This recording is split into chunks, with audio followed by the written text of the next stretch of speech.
La información presentada a continuación por Iván Darío Moreno, PhD, rector y fundador de Zion International University, es el resultado de sus estudios y conocimientos personales y representa la opinión de él y sus marcas. Sin embargo, la decisión de asumir, escuchar o interiorizar la información suministrada es responsabilidad de cada uno. Gracias por acompañarnos.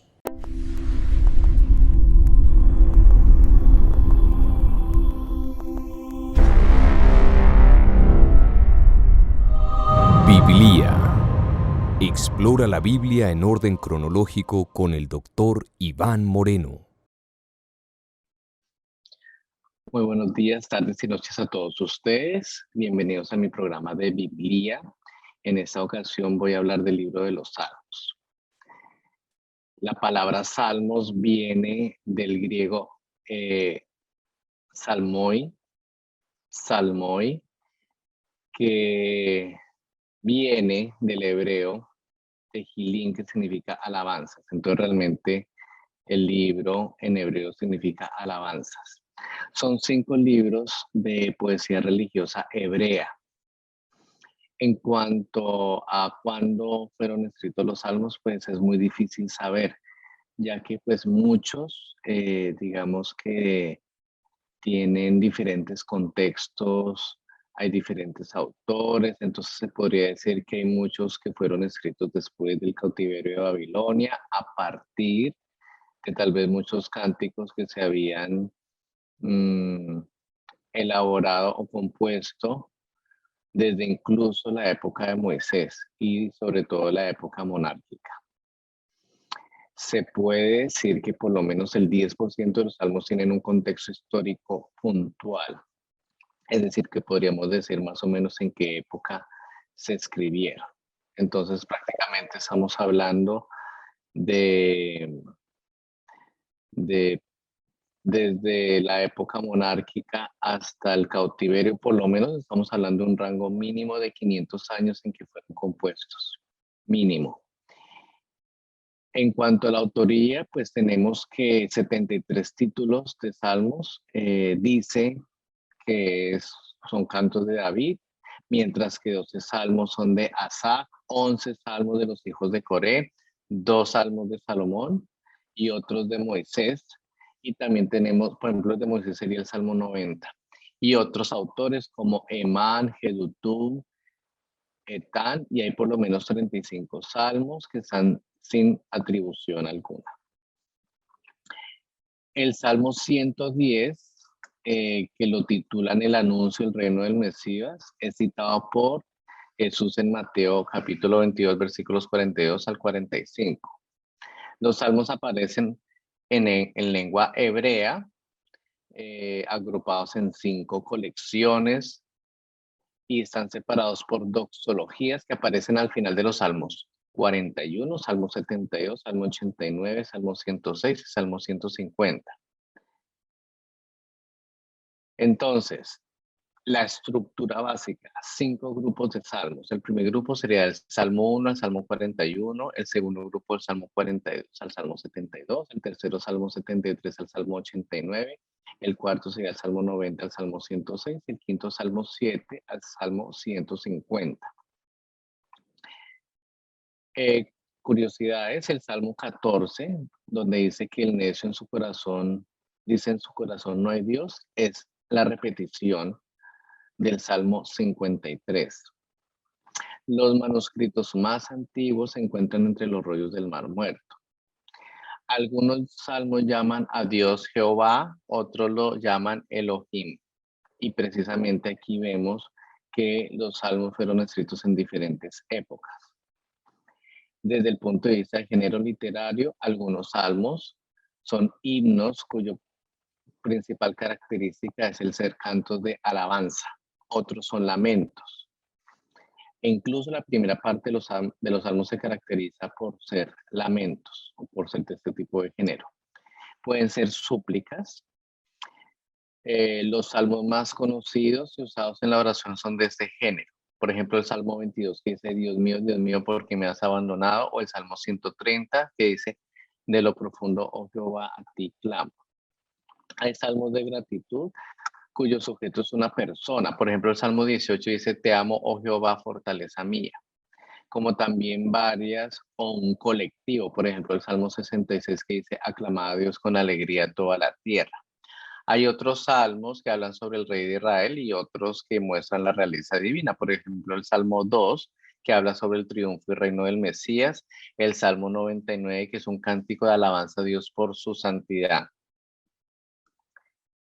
Hay muchos salmos que dicen salmos de David y que están ligados al gozo que se sintió al llevar de regreso el arca a Jerusalén, tal como se describe en Primera de Crónicas, capítulo 15, del 25 al 29. Cuando se lee este versículo se habla que todos estaban muy felices y estaban cantando, se mencionan los cantores, que hay júbilo, hay sonidos de bocinas, de trompetas, de címbalos, de salterios y arpas, e incluso que el rey David danzaba. También hay salmos de sabiduría, como el Salmo 8, que habla de la gloria de Jehová en la creación. Otras curiosidades, por ejemplo, el Salmo 137 narra las desventuras de los judíos en la cautividad, y eso pues no queda dentro de ninguno de los otros géneros que ya mencioné. Y este salmo es interesante porque habla que están junto a los ríos de Babilonia. Y precisamente de aquí sale una canción famosísima compuesta por los Rastafari, que ustedes seguramente la han escuchado, que se llama By the Rivers of Babylon. El Salmo 79, según la numeración hebrea, es un lamento por la destrucción de Jerusalén y escrito, por lo tanto, al menos 4 siglos después de David.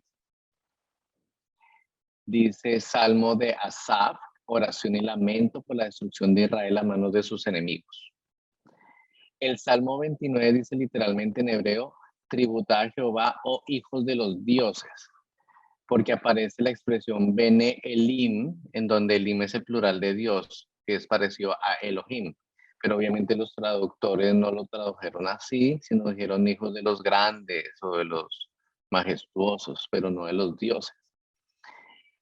Este versículo es un ejemplo de la visión monolatrista que se tuvo en las primeras etapas del nacimiento del pueblo hebreo, en donde se creía que Jehová era el Dios superior a varios dioses, es decir, se reconocía la existencia de varios dioses, pero solamente digamos, el Dios más importante era Jehová.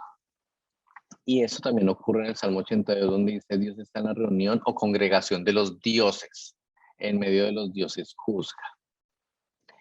Más datos curiosos, el Salmo 6, en el versículo 5, dice que en la muerte no hay memoria de Jehová y en el Seol, ¿quién lo alabará? Entonces aquí podemos entender un poco cuál era las creencias que tenían esos hebreos en cuanto a lo que ocurría después de la muerte. En el Salmo 30, versículo 3, también habla que Jehová hizo subir el alma de David del Seol. Es decir, que el Seol era ese lugar donde iban las almas después de morir. El Salmo 18, versículo 10 dice, aquí dice David que Dios cabalgó sobre un querubín y voló. Entonces es interesante porque nos da una pista sobre cómo eran los querubines. Ya aquí nos dice que cabalgó, entonces está muy relacionado a un animal cuadrúpedo, porque se cabalgó, pues, como los caballos, ¿no? Que cabalgan y que vuela. Da como un poco la imagen del famoso Pegaso de los griegos, pero no significa que haya sido Pegaso. En el Salmo 37, versículo 29 dice que los justos heredarán la tierra y vivirán para siempre sobre ella, que es un salmo famosísimo, utilizado mucho en el Nuevo Testamento. El Salmo 69, versículo 21 dice, David, me pusieron además hiel por comida y en mi sed me dieron a beber vinagre, que fue precisamente lo que le ocurrió a Jesús en su Vía Crucis o en su momento de llevarlo a la crucifixión. En el Salmo 72 se habla de los reyes de Sabá, que en esto nos recuerda un poco la reina de Sabá, que fue a visitar al rey Salomón. El Salmo 78 es un resumen prácticamente de la historia de Israel de forma cantada.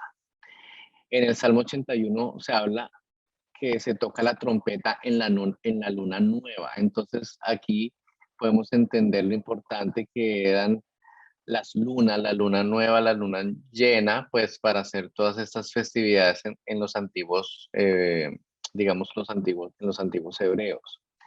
Aparece la palabra Selah en varios salmos, como en el 88, pero no se entendió lo que significa esta palabra Selah. Puede ser un interludio o una marca musical, o tal vez una instrucción para que el lector pare y exalte a Jehová. En el Salmo 106 se explica que la gente hizo pecar a Moisés en las aguas de Meriba. Entonces es interesante porque aquí el salmista habla que fue la gente la que hizo pecar a Moisés. En el Salmo 109, versículo 6 dice literalmente, y el acusador esté a su diestra, pero los traductores eh, pusieron la palabra Satanás, pero en el imaginario hebreo no existe el diablo como Satanás, sino existe es el acusador, que no necesariamente es un ser sobrenatural, sino puede ser una persona, el Hashatán. En el Salmo 110, versículo 4, habla sobre el Mesías que será sacerdote para siempre según la orden de Melquisedec. También fue usado por Pablo en el Nuevo Testamento. El Salmo 117 solo tiene 2 versículos. Podríamos decir que es el salmo más corto de todos. El Salmo 119 es un poema acróstico, es el más largo de todos los salmos, que se divide en grupos de 6 versos.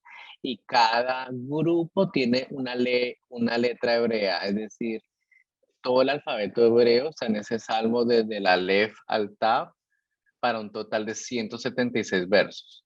Y finalmente el Salmo 148.4 dice que las aguas que están sobre los cielos alaben a Jehová.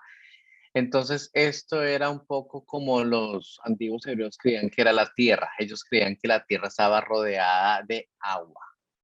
Bueno, espero que les haya gustado y los espero para otra edición de Biblia. Hasta luego.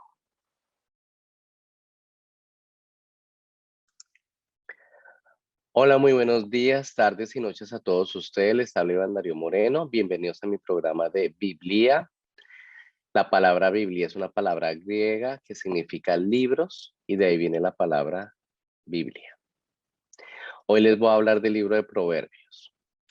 El libro de Proverbios es uno de los libros sapienciales de los escritos hebreos. En hebreo, en la lengua hebrea, se llama Mishlei, que más o menos se puede traducir como refrán o máxima. Y cuando estos textos hebreos fueron traducidos al griego, la palabra como más próxima o relacionada con esto era la palabra paroimiai, que es más o menos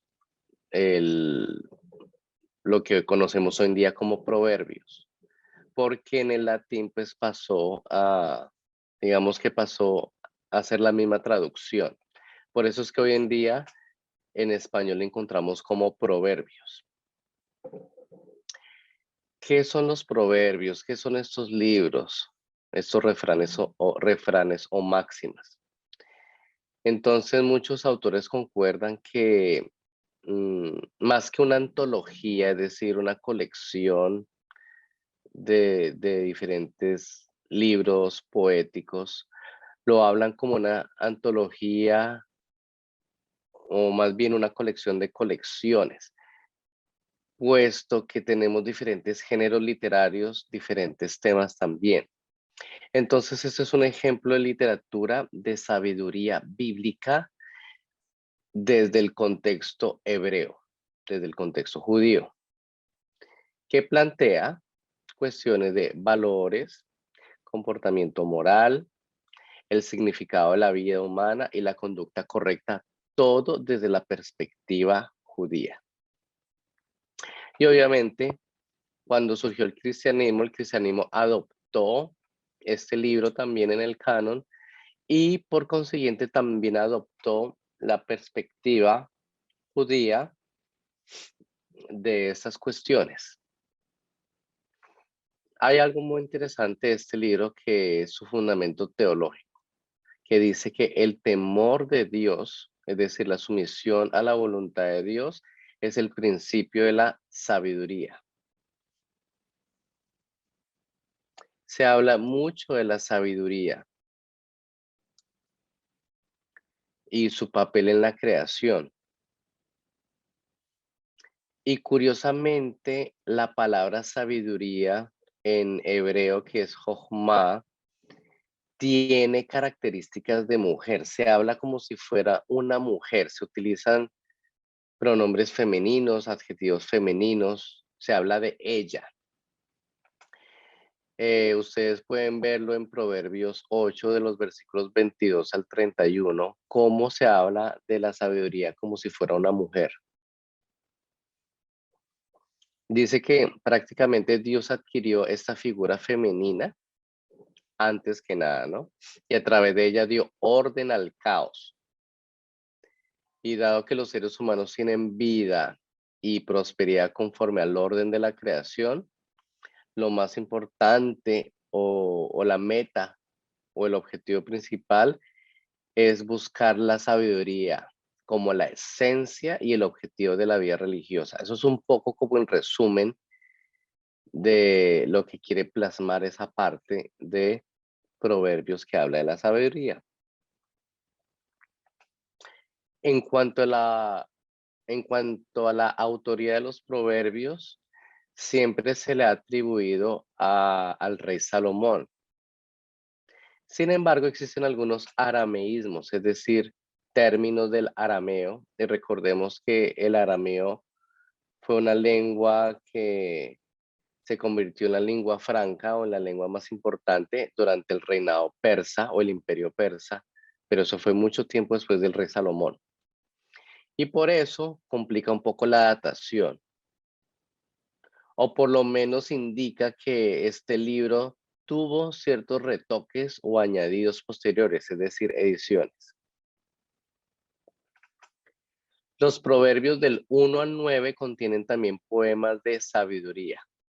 Los proverbios del 10 al 22, versículo 16, son una colección menos unificada de proverbios individuales, aunque hay alguna organización por temas.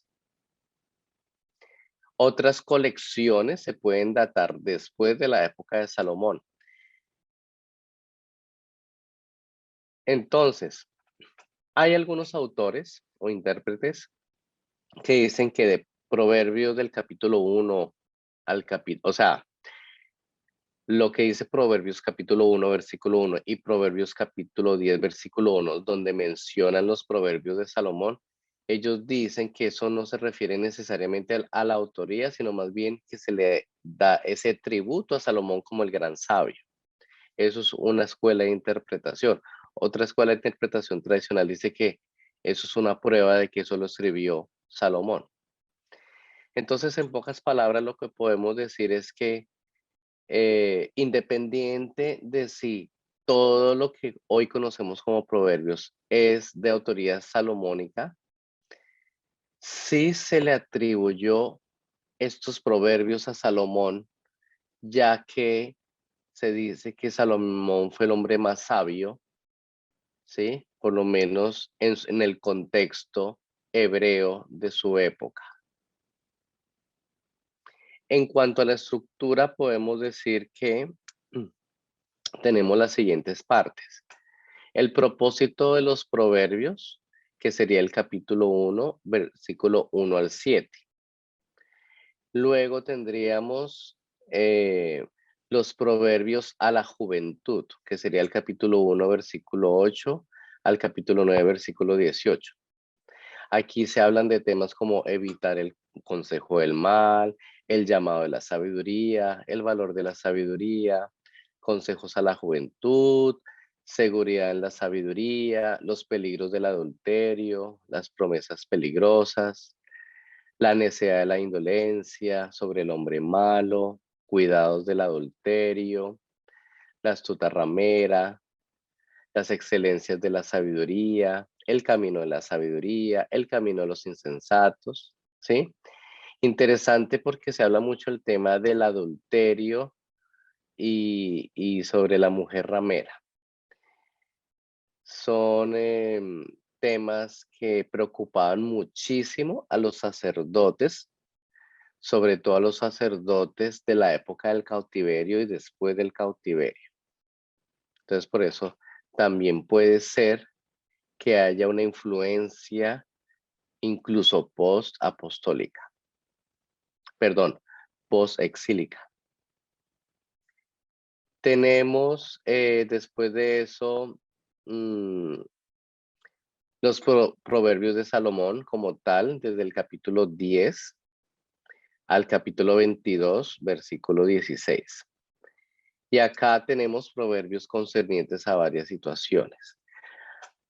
Bueno, realmente eso comenzaría del capítulo 22, versículo 17 ya al final. Bueno, casi al final, que sería capítulo 24 al 34. Aquí tenemos dichos de los sabios. Y luego tenemos proverbios de Salomón copiados por los hombres de Ezequías. Del capítulo 25 al capítulo 29, versículo 27. Por ejemplo, estos proverbios son interesantes porque dicen literalmente que fueron copiados por los hombres de Ezequías, del rey Ezequías. Luego tenemos las palabras de Agur en el capítulo 30, del versículo 1 al 33. No sabemos quién fue Agur. Las palabras del rey Lemuel también. Ese rey pues es muy desconocido. Capítulo 31 del versículo 1 al 9. Y finalmente tenemos el poema sobre la mujer virtuosa, capítulo 31 al versículo 10 y 31, que a propósito, la mujer virtuosa vista desde el punto de vista judío, ¿sí? Cosas interesantes sobre los proverbios. Los proverbios brindan consejos situacionales en diferentes contextos. Algunas veces el consejo puede ser contradictorio. Por ejemplo, en el versículo 6 aparece: nunca respondas al necio de acuerdo con su necedad. Perdón, en el capítulo 6. Nunca respondas al necio de acuerdo con su necedad, para que no seas tú también como él. Y en el capítulo 5 dice, responde al necio como merece su necedad, para que no se estime sabio en su propia opinión. Entonces, en uno dice que responda al necio, en otro dice que, perdón, en uno dice que no le responde, en el otro que sí le responda. Entonces, hay como una pequeña contradicción allí. El proverbio 1:23 dice: he aquí yo derramaré mi espíritu sobre vosotros y os daré saber mis palabras, que ese es un proverbio que se ha utilizado mucho pues en el cristianismo para hablar como ya desde la época del Antiguo Testamento se hablaba sobre el bautismo con el Espíritu Santo. El proverbio 5, versículo 20 dice: ¿y por qué, hijo mío, andarás ciego con la mujer ajena y abrazarás el seno de la extraña? Como yo había mencionado, se hace mucho hincapié en la primera parte de Proverbios sobre el concepto de adulterio. Y es interesante porque recuerden ustedes que Salomón tuvo 300 esposas y 700 concubinas. Entonces el concepto de adulterio tiene que ver más es con la propiedad. Y Proverbios 6, del versículo 16 al 19, dice: 6 cosas aborrece Jehová, y aún 7 abomina su alma. ¿Cuáles son? Los ojos altivos, la lengua mentirosa, las manos derramadoras de sangre inocente, el corazón que maquina pensamientos inicuos, los pies presurosos para correr al mal, el testigo falso que habla mentiras y el que siembra discordia entre hermanos. Entonces es interesante porque aquí resume un poco como los valores o la ética o la moral general judía de la época. Bueno, espero les haya gustado y los espero para otra próxima emisión de Biblia. Hasta luego. La información que acabamos de presentar por Iván Darío Moreno, PhD, rector y fundador de Zion International University, es el resultado de sus estudios y conocimientos personales y representa la opinión de él y sus marcas. Sin embargo, la decisión de asumir, escuchar o interiorizar la información suministrada es responsabilidad de cada uno. Gracias por acompañarnos.